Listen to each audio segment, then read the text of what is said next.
Margot? Oui, bonjour Marie. Je Oui. suis en bas et j'ai pas le code. Ah, je ne l'ai pas envoyé. Non. Alors, Ok, à tout de suite. oui, mais après, donc c'est à gauche, hein? Ouais, ça marche. À tout de suite.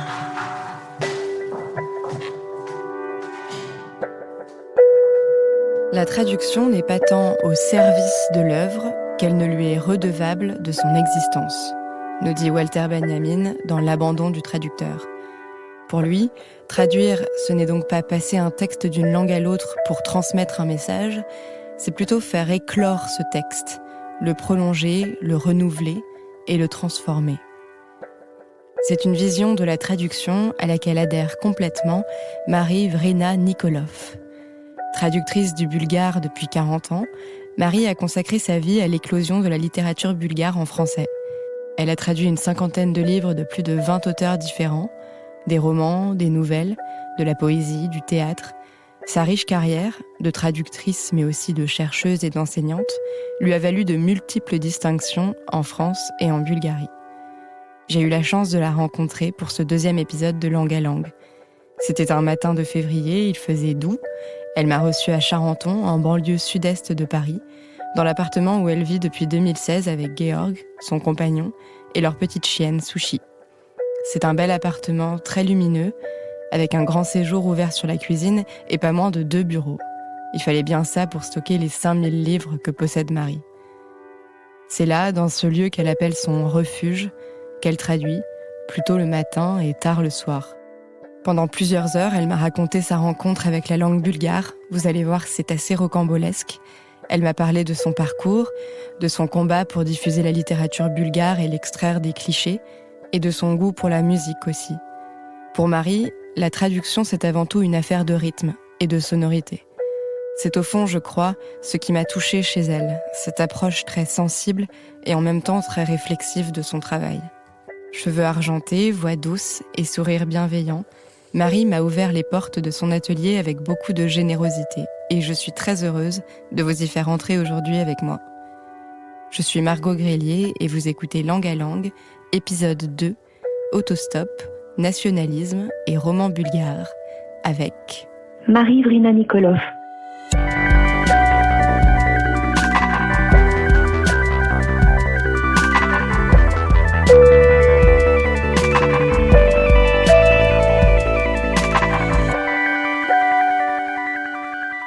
Langue à langue. От един език на друг. Débarrassez-vous. Merci. Alors. On va proposer un café. Ah bah avec grand plaisir, oui. Je m'en occupe. Vous prenez à l'italienne ou allongé ou... Comme... Enfin, tout ira. Rien ne prédisposait Marie à devenir traductrice du bulgare, ni même à apprendre cette langue un jour. Pour comprendre comment le bulgare est entré dans sa vie, jusqu'à y occuper une place si prépondérante aujourd'hui, il faut remonter à l'adolescence, dans les années 70. Marie vit en banlieue de Blois avec ses parents et ses sœurs. Entre le collège et la maison familiale, c'est une vie en vase clos dans laquelle elle a un peu la sensation d'étouffer, jusqu'au jour où, par hasard, ses voisins prennent un couple en autostop. Un couple bulgare. Et les voisins sont venus nous inviter à prendre l'apéritif. Moi, j'ai pas daigné y aller. Heureusement pour moi. Mes parents sont revenus avec les Bulgares qu'ils avaient invités à rester chez nous pendant, je sais plus, 2-3 jours. J'ai un peu oublié le week-end. Et donc, quand j'ai entendu la mélodie, l'intonation de cette langue, je peux pas dire pourquoi, mais je me suis dit, voilà, je voudrais que ce soit ma langue. Et je voudrais la parler comme ça. Ça a été instantané. Instantané. Ah oui. Absolument. Et donc, je pense que ça m'a ouvert, si vous voulez, à un imaginaire autre. Alors, il y a aussi le fait, je pense que... Je me demande, en fait, si le bulgare n'a pas été une sorte de russe de substitution. C'est-à-dire que... Alors, c'est vrai que j'avais une grand-mère j'étais très proche de ma grand-mère, j'ai dû m'en libérer, qui était très, très, très, très bigote. Et chez elle, il y avait, parce que c'était très moral, il y avait toute la collection de la comtesse de Ségur. J'ai dévoré la comtesse de Ségur. Et dans la comtesse de Ségur, notamment, comme elle est russe elle-même, c'est la fille du comte Rostopchine qui a mis le feu à Moscou pour que l'armée de Napoléon n'entre pas dans Moscou. Elle est sa fille. Donc vous avez tout ce monde russe Dourakine. Et puis à l'époque, moi je savais pas que Dourak, ça veut dire celui qui est bête, en fait, stupide. Bon. Et donc j'ai baigné dans cette ambiance, comment dirais-je, avec des stéréotypes, hein, évidemment, sur le russe, mais... Et en tout cas, les premiers livres de littérature que j'ai lus avant de lire, par exemple, je sais pas moi, Balzac, Flaubert, Proust, ça a été Dostoïevski, ça a été Tolstoï, ça a été donc la littérature russe. Et donc je pense que il y avait quelque chose dans mes fantasmes, hein, parce que tout ça c'est de l'ordre de l'imaginaire, évidemment. Et on traduit de l'imaginaire quand on traduit la littérature. Et je pense que tout ça a fait que, voilà, le bulgare est venu au bon moment aussi. Donc, les parents de Marie accueillent quelques jours les autostoppeurs bulgares qui finissent quand même par rentrer en Bulgarie pour retrouver leur fils, notamment, qu'ils avaient dû laisser en otage au régime pendant leur voyage. Mais ils restent en contact avec la famille et ils envoient même un dictionnaire bulgare-français à Marie pour l'encourager dans son apprentissage de la langue. Et donc lui est revenu 1 an plus tard, pendant 1 semaine chez nous. Et il consacrait, j'ai un peu oublié, mais je dirais peut-être 3 heures à peu près à m'apprendre sa langue. Et donc à l'époque, il y avait évidemment même pas de MP3, c'était les trucs à cassettes là, les radiocassettes. Hein. Et donc j'ai enregistré et il y a 4 phonèmes qui n'existent pas en français. Un phonème en linguistique, c'est une unité minimale de son qui permet de distinguer les mots les uns des autres et de déterminer la prononciation correcte de la langue. D'ailleurs, pour le bulgare, il y a une seule voyelle qui n'existe pas en français, E. Vous n'arrondissez pas la langue comme pour le E. C'est un peu comme c'est même tout à fait comme le I sans point du turc, ou bien le I ou le A avec un accent du roumain. Et puis après, vous avez 3 consonnes qui n'existent pas, 3 phonèmes consonantiques qui n'existent pas en français. H, E, donc un L qui est E, qui existe que dans toutes les langues slaves. Et puis, alors, ça, pour moi, c'était facile parce que j'avais une grand-mère qui était du Morvan, enfin, qui avait grandi dans le Morvan, qui avait vécu dans le Morvan, et elle prononçait le R roulé. Donc, après, faire un R, pour moi, c'était très facile.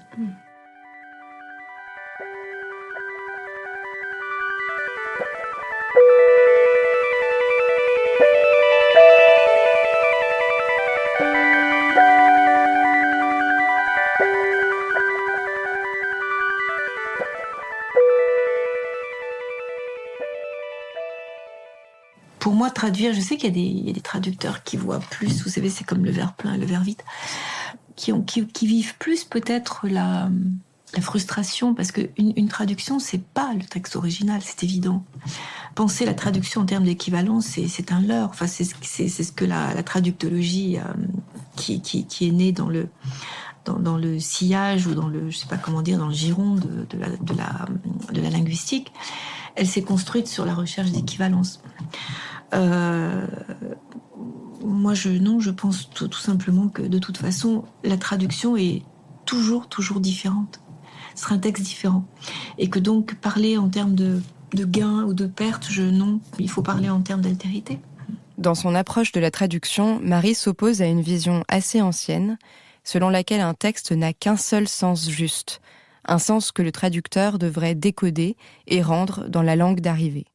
Marie, elle, se retrouve bien plus dans une vision qui met en avant la stéréophonie du texte, c'est-à-dire ses sens multiples. 10 personnes qui lisent le même roman n'y trouvent pas forcément le même sens. Et d'ailleurs, une même personne qui lit ce roman plusieurs fois n'en retirera pas forcément la même chose à 5, 10 ou 15 ans d'intervalle. Pour Marie, le plus important, ce n'est donc pas le sens du texte, mais plutôt son rythme, ses sonorités, son originalité, ce qu'il fait à la langue et qu'il est seul à lui faire, selon l'expression du théoricien Henri Méchonic. L'idée de départ, c'est que quand on me demande tu peux nous dire quelles sont les principales difficultés quand on traduit du bulgare vers le français. Et je dis de toute façon, moi je ne traduis pas, je ne sais pas ce que c'est. Quand on parle de littérature, qu'est-ce que c'est que le bulgare ? Je ne sais pas ce que c'est. Qu'est-ce que c'est que le français ? Je ne sais pas ce que c'est. Je voudrais d'ailleurs citer une lettre de Proust à Madame Strauss, où en gros, il dit, donc je cite de mémoire, mais il dit que le français n'existe pas en dehors des écrivains.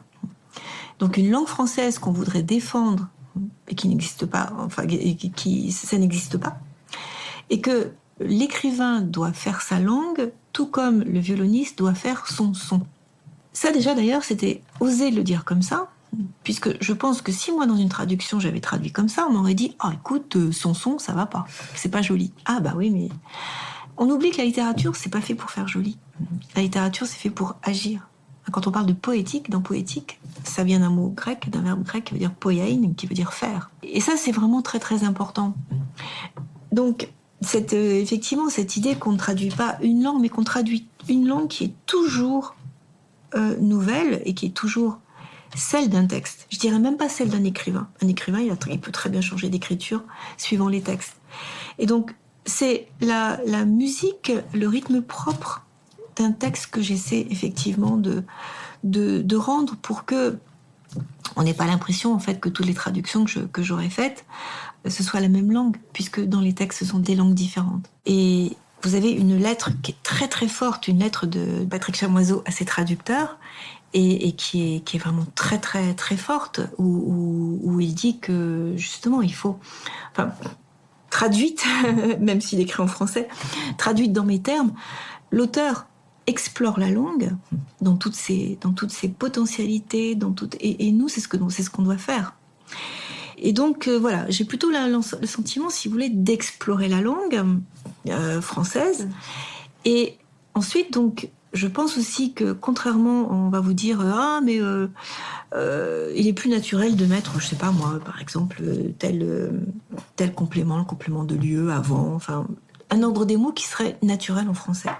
Sauf que je suis persuadée qu'un texte littéraire, quand je le lis, c'est comme un film. Dans un film, la caméra, elle vous montre les choses dans un certain ordre. Elle va s'approcher de quelque chose, elle va s'éloigner d'autre chose. Mais le texte, c'est pareil. C'est-à-dire que s'il me présente d'abord, un peu comme Proust, par exemple, ou même Balzac d'ailleurs, s'il me présente d'abord toutes les circonstances avant d'en arriver au fait de ce qui se passe, je vais pas faire l'inverse.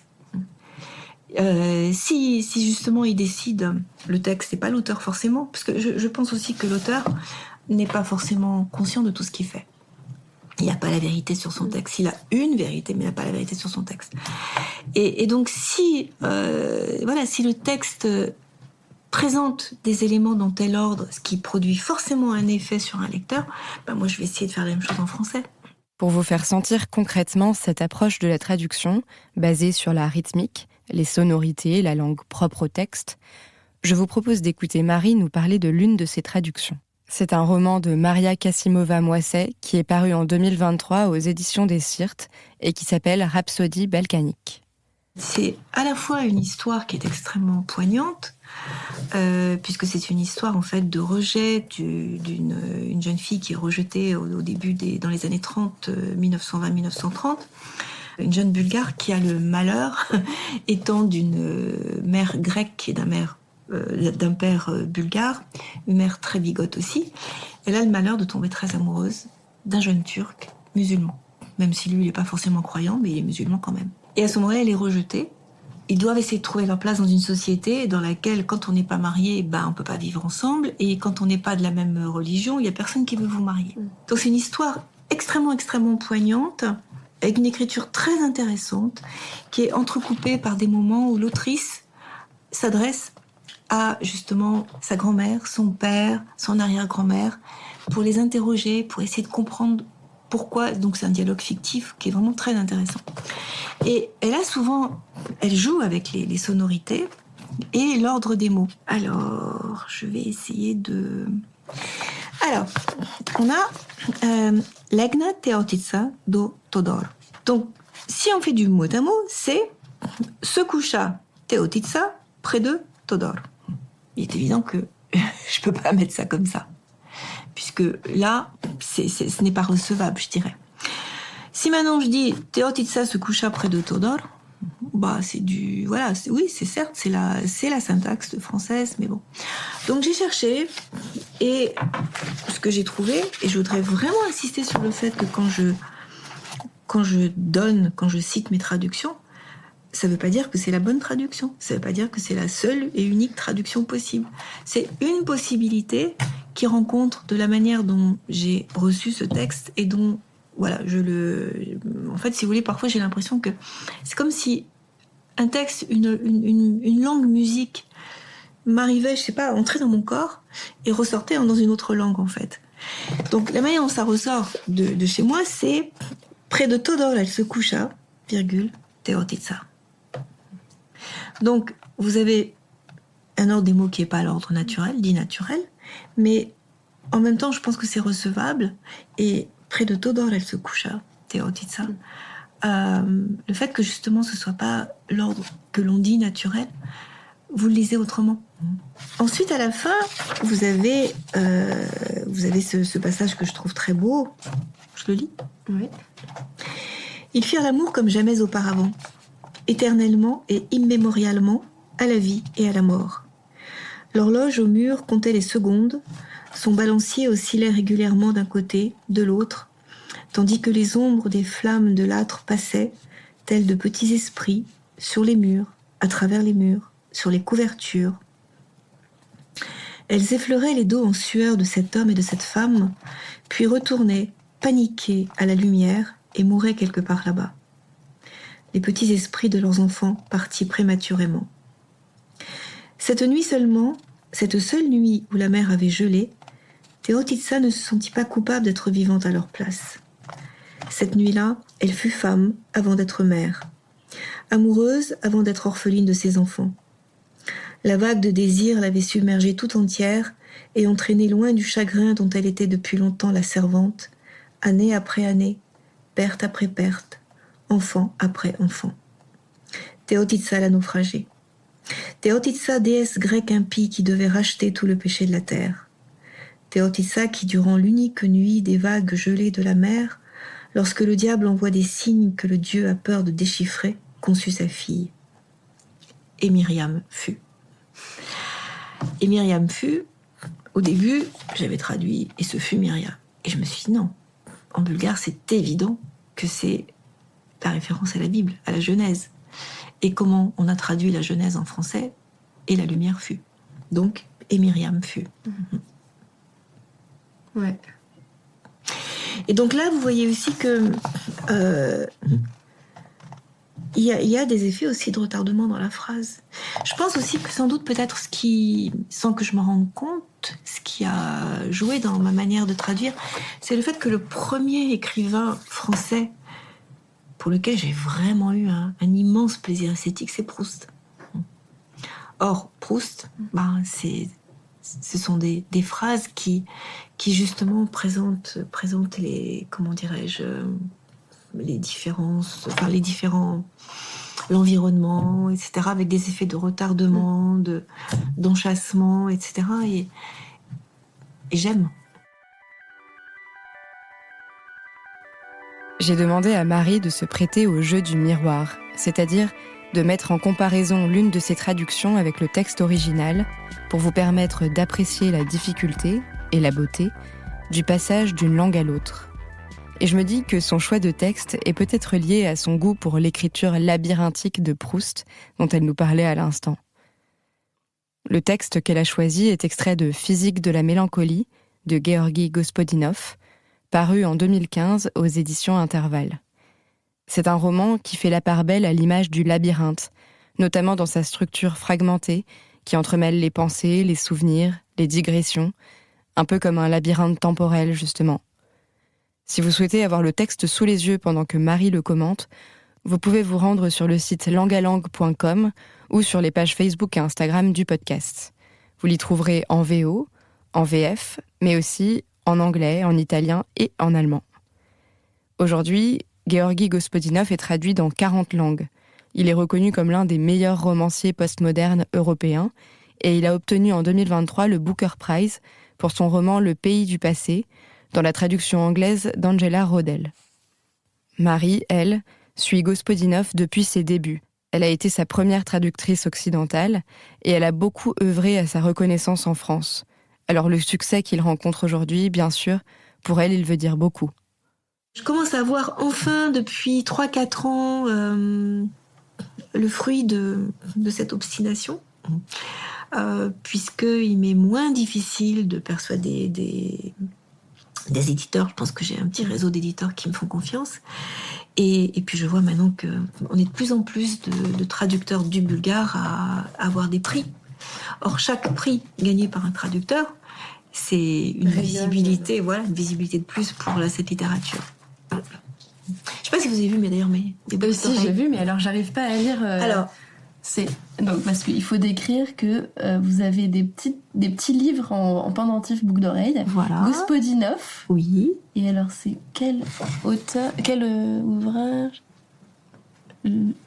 Vous regardez la bleue ou la marron? Là, c'est la marron. Ah oui, Le pays du passé. Voilà. Incroyable. Et donc ça, c'est pareil, mais en de bulgare. l'autre côté, ah oui, d'accord. Donc ça, c'est Wow. l'original et ça, c'est la traduction. On vous les Donc, a c'est- offertes? Non, c'est moi qui ai découvert Ah ça sur un site. Mais non. Oui, sur Etsy, il y a quelqu'un qui fait des boucles D'accord. d'oreilles livres. Et quand j'ai vu que il indiquait, si vous m'envoyez des couvertures, un lien vers des couvertures, Oui. je vous fais ce que vous voulez. Et là, tout d'un coup, je me suis dit, mais et pour une traductrice, je me fais l'original et la traduction. Ah, c'est génial.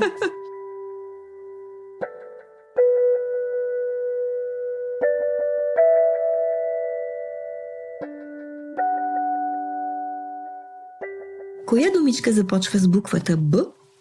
Бог, извиках прибързано. Такъв лесен въпрос. Но нещо не беше наред. Учителката трепна, вече не беше така усмихната. Дойде при мен, сякаш се боеше да не каже още нещо. Откъде научи тази дума? Ама от гробището. Тогава едно от момичетата на по-първите чинове каза: България, България, другарко. Това беше верният отговор. И учителката така се хвана за неговата сламка. Браво, моето момиче! А аз се почувствах толкова самотен с моя Бог. Чудно, че не можеше да има две думи с една и съща буква. Сякаш гръбчето на Бъто беше прекалено хилаво да издържи две такива наистина грамадански думи. С Б започва думата България. В България Бог няма. Това са бабешки приказки. Натъртваше учителката на всяко Б. По-нататък в горните класове ще го учим. Разбрахме ли се?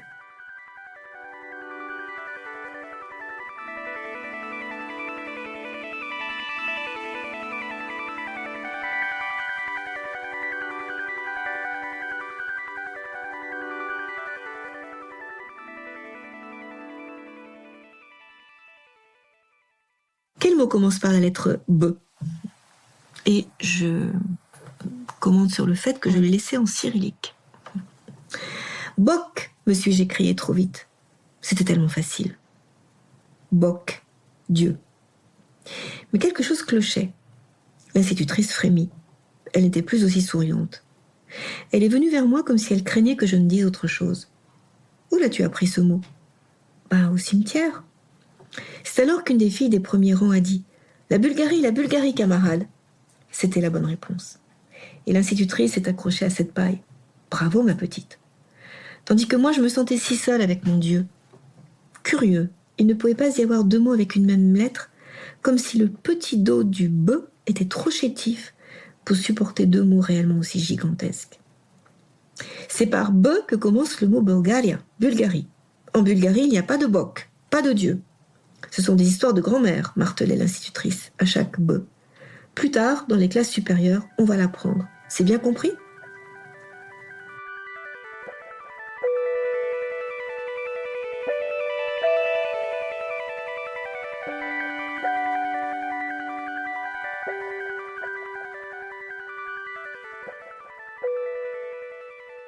Où se situe-t-il cet extrait? Je ne sais plus, parce que justement c'est un livre labyrinthe qui revisite d'ailleurs l'histoire du labyrinthe de Minotaure.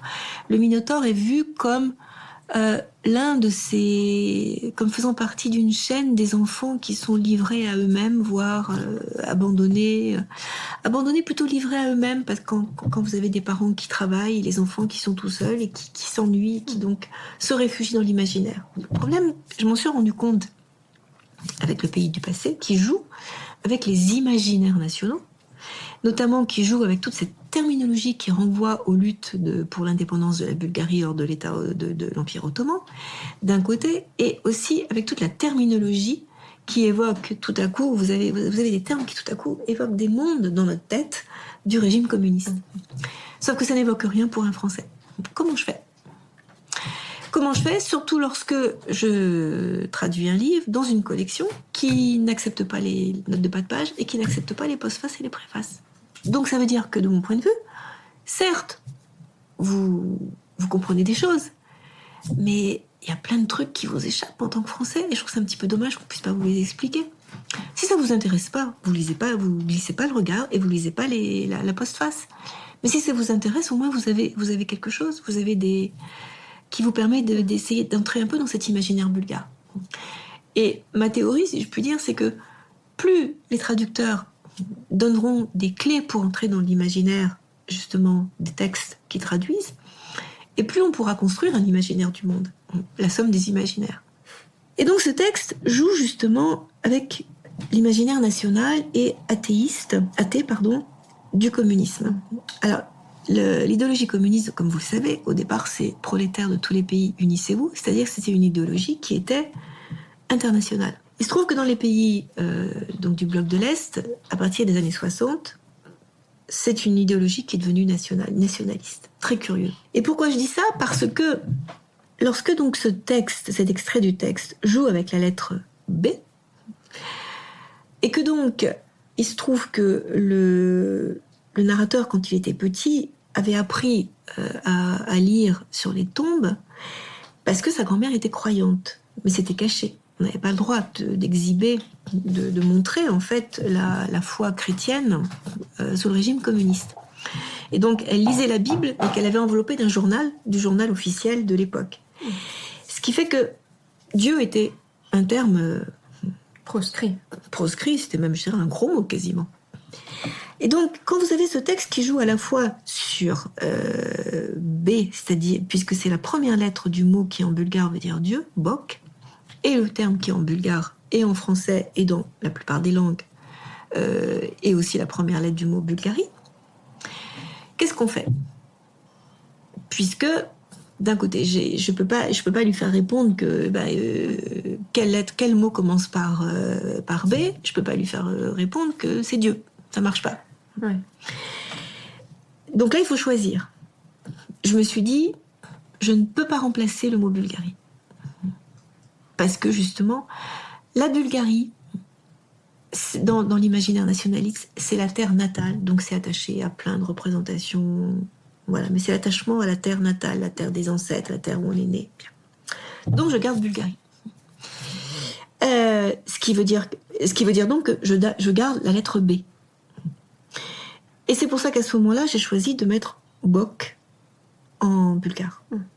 En l'explicitant, en ajoutant simplement la traduction en français. Alors, si je regarde ce qu'ont fait, par exemple, mes collègues allemands en allemand et en italien, quasiment pareil. C'est-à-dire que, alors, je vais sûrement prononcer très mal, mais ce que fait l'italien, il fait Bok, donc il garde le mot bulgare qu'il met en alphabet latin, et tout de suite, alors que moi j'ai ajouté la traduction après, mais il le met tout de suite, Bok, Dio. Et ensuite, évidemment, j'imagine qu'on prononce Bulgarie, bien. Que fait l'allemand? Voilà, c'est ça. Donc il fait une légère incise pour expliquer, enfin pour donner la traduction. Et garde tout en alphabet latin. Ah oui, voilà, c'est ça, c'est la différence par rapport à vous qui avez conservé l'écriture cyrillique en premier et puis qui avez mis plus tard une transcription. Et l'incise avec la traduction, je l'ai mise aussi la deuxième fois et pas la première fois. En allemand, eh bien, c'est Bok. Et lui, il est un peu plus explicite puisqu'il dit Das heißt Gott, ce qui veut dire, ça veut dire Dieu. Voilà, d'accord. Donc, mais il fait quasiment la même chose, mais en explicitant. Giuseppe Della Gatta, donc, et moi, nous ne disons pas Bok, ça veut dire Dieu. On met Bok, virgule, Dieu, voilà. Et ensuite, évidemment, nous avons Bulgarien. Bien. Et donc, la seule, ce qui change, c'est la traduction anglaise. Elle, donc, manifestement, n'a pas voulu... alors, après aussi, est-ce que c'est le traducteur ou est-ce que c'est le jeu entre le traducteur et l'éditeur? On ne peut jamais savoir. Il se peut très bien que, par exemple, elle ait voulu faire comme nous et que son éditeur lui ait dit non. Je ne lui ai jamais posé la question, alors qu'on se connaît bien. En tout cas, donc, elle commence en disant « What word starts with the letter G ?» Donc, elle bien sûr, elle change. God. À partir du moment où elle met God, la Bulgarie, ça marchait plus. Ouais. Et donc, elle change avec government. Et pour moi, dans l'imaginaire, ça marche pas. Ça marche pas parce que le nationalisme, il ne se fonde. Vous savez que tout nationalisme est irrationnel et affectif. Vous n'avez pas de relation affective et irrationnelle avec un gouvernement qui est politique, une entité politique. Surtout à l'époque du communisme, où franchement, tout ce qui était gouvernement, c'était haï par tous les gens qui n'en pouvaient plus de ce régime. Et puis, dans un régime qui n'est pas démocratique, peut-on vraiment parler de gouvernement ? Au sens où on l'entend, nous. Voilà. Donc pour moi, si vous voulez, ça pose un problème justement d'imaginaire quand je transpose dans la réalité bulgare et l'histoire bulgare. En revanche, quand j'ai lu cette traduction, je me suis dit, il y a un truc que j'ai raté. Moi qui pourtant, soi-disant, est très attentive aux sonorités, j'ai raté un truc. C'est-à-dire que quand vous avez, l'institutrice, donc qui n'est pas contente, parce qu'il ne faut surtout pas parler de Dieu, dit que ce sont des sottises, elle dit to vas babeshki prikaski. Je l'ai traduit littéralement parce que ça marche aussi en français. Ce sont des histoires de bonnes femmes, ou des histoires de grands... Ah non, j'aurais pu mettre des histoires de bonnes femmes. Et là, ça aurait été bien parce que j'aurais eu des bœufs. J'aurais eu un bœuf. Et moi, j'ai mis, ce sont des histoires de grand-mère. C'est aussi, je crois, ce qu'a fait l'italien. Sono favore di vecchiette. Je ne sais pas si on prononce exactement comme ça, mais voilà. Et en allemand, je crois que c'est aussi la même chose. Altweiber Gewesch. Donc là, on perd l'assonance avec le B. Et là, c'est génial ce qu'elle a fait en anglais, c'est-à-dire que puisqu'elle a choisi le G, elle met gobbledygook. Et là, vous avez en plus 2 fois... Gobbledygook. Ouais. Ce qui veut dire un peu la même chose. Ouais.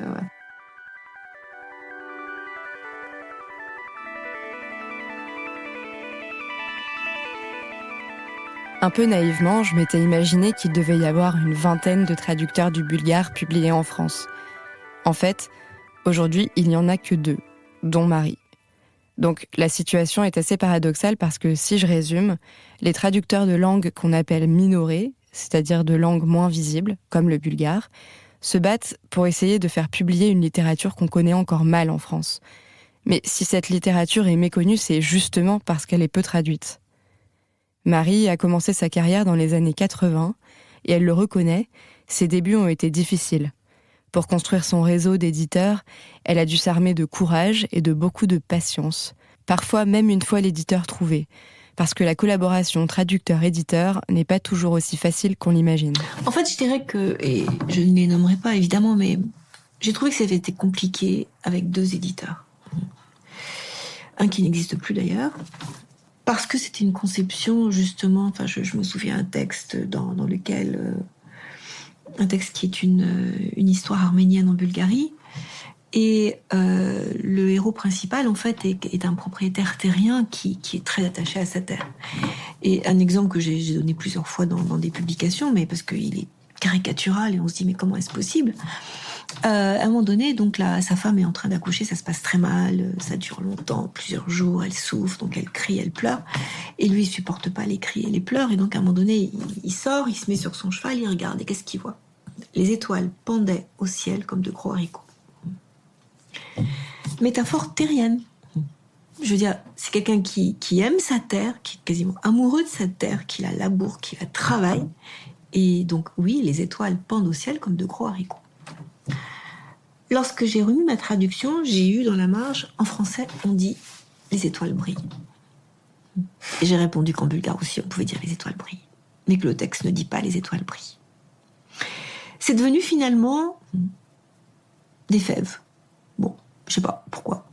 Parce que les fèves, c'est plus noble que des haricots ? Je ne sais pas. Ça a été comme ça sur plein de choses. Il y avait aussi, je me souviens, les eaux rouillées des villes en ruine. L'éditeur m'a dit, je pense que là, t'as pas compris, c'est pas possible, ça n'existe pas. Et là, je me suis dit, les métaphores, tu connais pas. Voilà. Est-ce que vous diriez que pour le schématiser un petit peu, que dans la relation traducteur-éditeur, le traducteur est plutôt défenseur du texte et l'éditeur du lecteur, mais un lecteur à qui on ferait pas confiance ou... Alors ça, je dirais que c'était à l'ancienne. C'est ce que j'essaie de dire à mes étudiants d'ailleurs, qu'il faut pas se mettre dans cette dichotomie. Mais que, effectivement, pendant longtemps, les éditeurs, ils se défendaient en disant le lecteur ne va pas aimer ça. Ce qui fait que je parle d'un hyper-lecteur qui n'existe pas. C'est quoi le lecteur ? Je veux dire, même vous et moi, on nous met un livre, on va pas réagir de la même manière. Donc, prétendre qu'on connaît le lecteur, je comprends pas. Mais actuellement, non. J'ai vraiment le sentiment que les éditeurs avec lesquels je travaille et moi, on est ensemble pour produire un texte qui, comment dire, à la fois soit effectivement donne le mieux à entendre ce que fait entendre le texte d'origine et soit le mieux reçu par le lecteur dans l'autre langue. Quand elle ne traduit pas, quand elle n'enseigne pas, Marie mène aussi des travaux de recherche. Avec une équipe franco-bulgare, elle s'est récemment lancée dans un chantier colossal qui mûrissait dans sa tête depuis plus de 10 ans. Celui d'écrire une histoire non standard de la littérature bulgare. L'histoire littéraire, en tout cas en Europe, elle est née au moment de la fabrique, de ce que Anne-Marie Thiès a appelé la fabrique des identités nationales. C'est-à-dire qu'au moment, si vous voulez, où vous savez qu'en Europe, pendant très longtemps, il y a eu quand même 3 grands empires, l'empire russe, l'empire austro-hongrois et l'empire ottoman. Et puis sans compter aussi l'empire allemand, finalement. Et lorsque, au moment de la désagrégation d'abord de l'empire ottoman, 19e siècle, puis de l'Empire austro-hongrois. Donc on assiste à la naissance de petits États-nations. Et ce qui est très intéressant, et ce qu'Anne-Marie Thiès montre bien, c'est que la fabrique des États-nations, c'est national, mais en même temps, c'est une fabrique qui s'est faite de manière internationale et avec beaucoup... Chacun, en fait, a regardé ce qui se faisait chez les autres et a fait la même chose.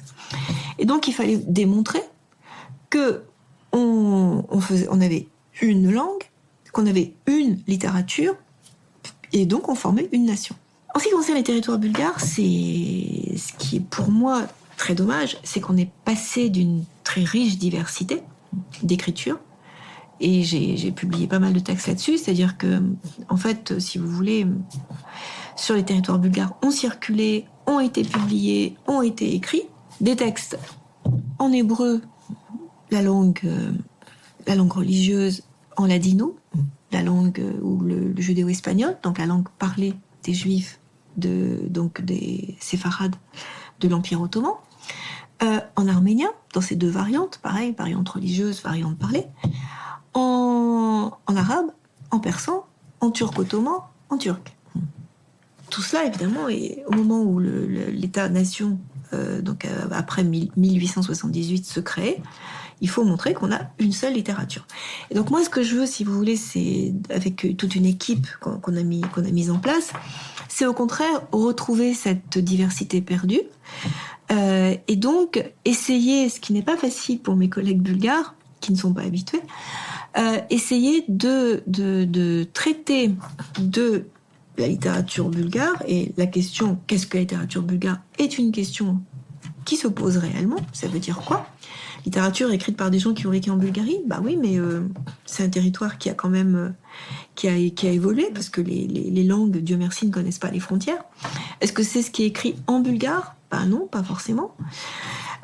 Et donc essayer de faire l'histoire de cette littérature, j'appelle ça plutôt un cheminement d'ailleurs, dans l'espace littéraire bulgare. Donc je ne parle pas littérature bulgare exprès, parce que littérature bulgare, on entend ce qui a été écrit en bulgare. L'espace littéraire bulgare, pour moi, c'est évidemment le noyau, je dirais, c'est les territoires bulgaro-macédoniens, une partie de la Macédoine actuelle, mais aussi dans une perspective transnationale, c'est-à-dire en regardant tous les contacts, tous les dialogues, j'aime pas le terme d'influence, tous les dialogues que ces textes sont entretenus avec beaucoup d'autres aires culturelles. Et puis, pour éviter aussi l'effet téléologique, c'est-à-dire l'effet de cause à effet, si vous voulez, l'idée qu'on s'achemine vers un progrès des formes, des idées. J'emprunte la structure à un gros livre qui s'appelle « De la littérature française » de Denis Ollier. Pareil, là, c'était aussi une équipe franco-américaine. Et en fait, il choisit des dates agrafes qui sont représentatives d'un événement en littérature. Première traduction de je sais pas quoi, première représentation de telle pièce, ou voilà. Ça peut être aussi un événement quand même politique, mais qui joue beaucoup pour la littérature. Et ça donne lieu à des développements. Et donc, ça veut dire que, si vous voulez, on évite le grand récit linéaire.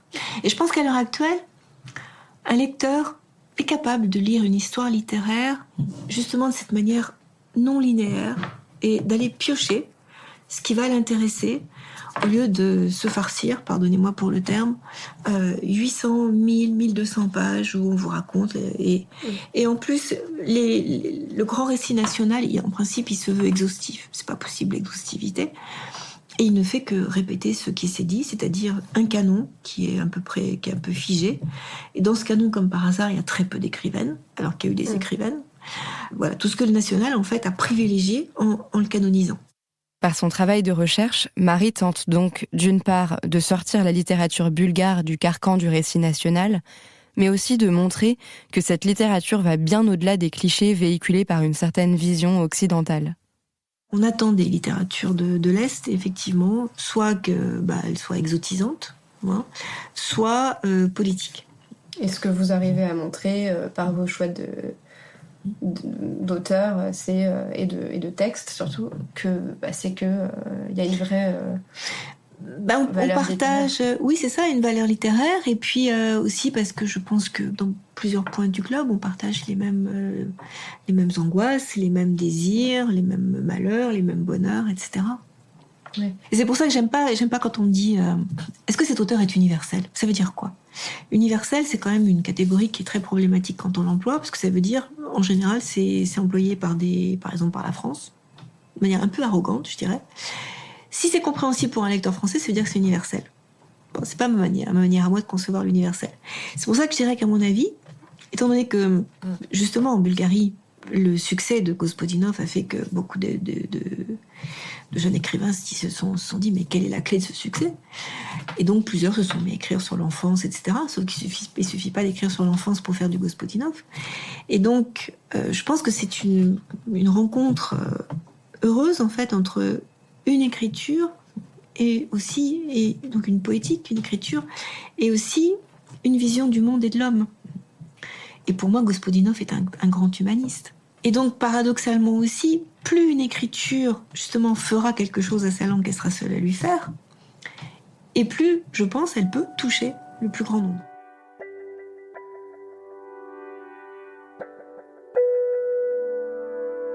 J'espère que vous sortez de cet épisode avec l'envie de découvrir la littérature bulgare et de vous plonger dans l'œuvre d'auteurs comme Georgi Gospodinov.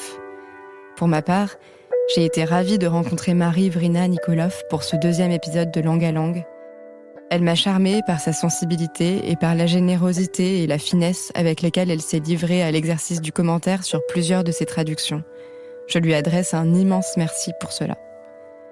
Je vous rappelle le titre des livres sur lesquels nous nous sommes penchés.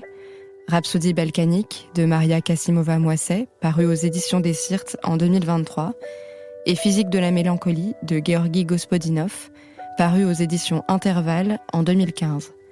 Vous pouvez retrouver l'extrait de ce dernier livre en bulgare, ainsi que ses traductions françaises, anglaises, italiennes et allemandes, sur le site languealangue.com ou sur les pages Facebook et Instagram du podcast. Langue à Langue est un podcast de Margot Grélier, c'est moi.